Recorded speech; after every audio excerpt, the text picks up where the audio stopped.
बंगाल में जहां पर 23 अप्रैल को पहले चरण का मतदान होना और उससे पहले गजब की बयानबाजी हो रही। बंगाल में ममता पीएम मोदी वर्सेस ऑल होता हुआ दिखाई दे रहा है। सभी के निशाने पर पीएम मोदी है। पीएम मोदी पर हमला करने के चक्कर में कांग्रेस से लेकर टीएमसी तक सेल्फ गोल कर रहे हैं।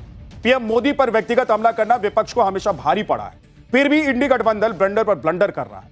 बिहार से लेकर बंगाल तक इंडी गठबंधन के नजरिए में कोई बदलाव नहीं आया है। बिहार में पीएम मोदी की मां के लिए अपशब्द और गालियों का प्रयोग किया गया, जिसका नतीजा चुनाव में कांग्रेस और आरजेडी गठबंधन को भुगतना पड़ा। बहुत दिन की बात नहीं है, बहुत दूर की भी बात नहीं। अब बंगाल और तमिलनाडु के चुनाव में भी इंडी गठबंधन वही गलतियां कर रहा है। इस बार तो कांग्रेस अध्यक्ष खड़गे और ममता बनर्जी ने पीएम मोदी के लिए अपशब्दों का प्रयोग कर दिया है। अब देखिए, आतंकवादी से लेकर गाली तक पीएम मोदी पर व्यक्तिगत अटैक कांग्रेस ने सेल्फ गोल कर लिया है क्या? ममता बनर्जी ने क्या बलंडर कर दिया है? विपक्ष की बौखलाहट है या हताशा है जो विपक्ष कर रहा है उसके पीछे?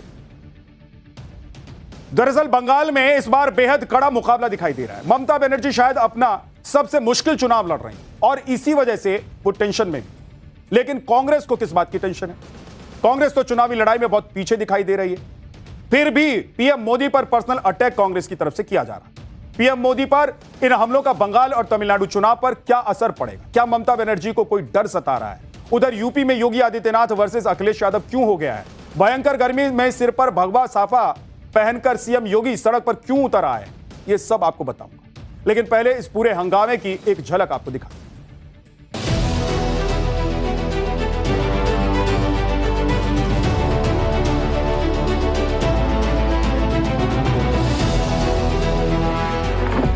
They join with Modi, who is a terrorist, and who won't believe in equality. Congress party के मानसिकता को दर्शाता है और यह कोई स्लिप ऑफ टंग भी नहीं है। और ममता के गुंडे भी कान खोल कर सुन ले, 23 तारीख को मतदान में जरा भी खलल डाला, अपने घर के बाहर निकले तो 4 तारीख के बाद उल्टा लटका कर सीधा करने का काम करेंगे। और अमित शाह के চ্যালেঞ্জ উনি বলেছেন চুন চুন के हिसाब होगा। আমি বলি যদি বুকের পাটা থাকে 4 তারিখ বাংলায় থাকবেন, কলকাতায় দেখা হবে বেলা 12টার পরে। मैं टीएमसी के सभी गुंडों,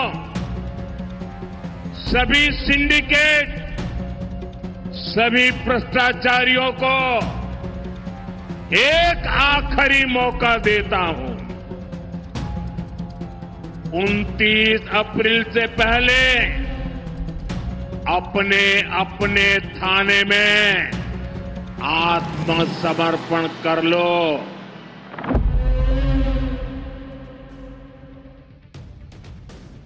बंगाल में वोटिंग से पहले ममता बनर्जी ने क्या ब्लंडर किया है वो आपको बताऊंगा, लेकिन पहले देखिए कि कांग्रेस अध्यक्ष खड़गे ने कैसे सेल्फ गोल कर दिया। तमिलनाडु विधानसभा चुनाव के प्रचार के लिए कांग्रेस अध्यक्ष खड़गे चेन्नई गए हुए थे। वहां पर पीएम मोदी पर हमला करते करते खड़गे के बोल बिगड़ गए। खड़गे ने पीएम मोदी को आतंकवादी तक कह दिया। एक बार सुनिए। How can they join with Modi, who is a terrorist, and who won't believe in equality? PM Modi के लिए आतंकवादी शब्द का प्रयोग करके खड़गे ने बीजेपी को बैठे बिठाए मौका दे दिया। बीजेपी ने मल्लिकार्जुन खड़गे के पुराने बयानों के आधार पर भयंकर पलटवार कर दिया। आपको बताता हूं कि पीएम मोदी और आरएसएस पर अटैक करके कैसे खड़गे पहले भी परेशानी में फंस चुके हैं। 21 अप्रैल 2026 को कहा वो एक आतंकवादी है प्रधानमंत्री नरेंद्र मोदी के लिए। अप्रैल 2026 को ही आरएसएस बीजेपी जहरीला सांप है यह कह दिया था। अक्टूबर 2025 में उन्होंने कहा था कि आरएसएस पर बैन लगा देना चाहिए। नवंबर 2024 में कहा कि बीजेपी आरएसएस जहरीले सांप जैसे हैं। अप्रैल 2023 में कहा कि पीएम मोदी जहरीले सांप की तरह। नवंबर 2022 में कहा था क्या मोदी के रावण की तरह 100 सिर हैं। दिसंबर 2022 में कहा था कि क्या देश के लिए बीजेपी से एक भी मरा। और इसी पर बीजेपी ने कांग्रेस और खड़गे पर पलटवार कर दिया। बीजेपी ने कहा है कि कांग्रेस की यही मानसिकता है। खड़गे ने राहुल गांधी के कहने पर पीएम मोदी को आतंकवादी कहा है। सुनिए संबित पात्रा ने और क्या कहा। आज कांग्रेस के अध्यक्ष श्री मल्लिकार्जुन खड़गे जी ने माननीय प्रधानमंत्री श्री नरेंद्र मोदी जी के लिए जिस प्रकार के शब्दों का चयन किया है, उन्हें टेररिस्ट, आतंकवादी कह के बुलाया है, यह न केवल निंदनीय है अपितु यह कांग्रेस पार्टी के मानसिकता को दर्शाता है। और यह कोई स्लिप ऑफ टंग भी नहीं है। और यह कोई, अगर वो सफाई भी दे रहे हैं तो आप याद रखिए जानबूझ के किया हुआ कांग्रेस का षड्यंत्र है। आप कुछ दिनों से देख रहे होंगे राहुल गांधी जी और कांग्रेस के तमाम नेता किस प्रकार की अभद्र टिप्पणी माननीय प्रधानमंत्री नरेंद्र मोदी जी के लिए कर रहे हैं। हर दिन राहुल गांधी जी अपने भाषण में प्रधानमंत्री जी के साथ तू तड़ाक वाला व्यवहार करते हैं। और आज तो अति हो गई जब राहुल जी के कहने पर मल्लिकार्जुन खड़गे जी ने प्रधानमंत्री जी को टेररिस्ट कह दिया। 2014 से लेकर अब तक 2026 तक कांग्रेस और विपक्षी पार्टियां ये देख चुकी हैं कि प्रधानमंत्री नरेंद्र मोदी को अपशब्द कहने का मतलब क्या होता है। भाई एक के बाद एक चुनाव हारते गया, लेकिन उसके बावजूद विपक्ष को लगता है कि पीएम मोदी को गाली दो, चुनाव जीत सकते। पीएम मोदी को आतंकवादी कहने के बाद मल्लिकार्जुन खड़गे ने हालांकि सफाई भी दी है। खड़गे ने कहा है कि पीएम मोदी लोगों को और राजनीतिक दलों को डराते रहते हैं।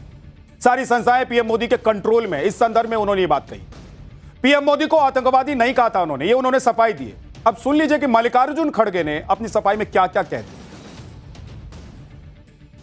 Just I wanted to clarify that Modi always threatens and always is, I told certain sequence, ID, ED, income tax, CVC, these institutions are in his hand.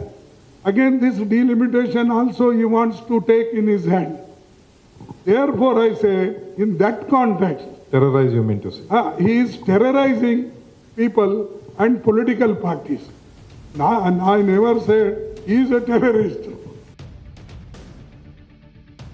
उधर तमिलनाडु में खड़गे ने बलंडर किया तो इधर बंगाल में ममता बनर्जी की जुबान फिसल गई। बंगाल में बीजेपी को लेकर ममता बनर्जी ने कई ऐसी बातें कह दी जिससे टीएमसी मुश्किल में फंस सकती है।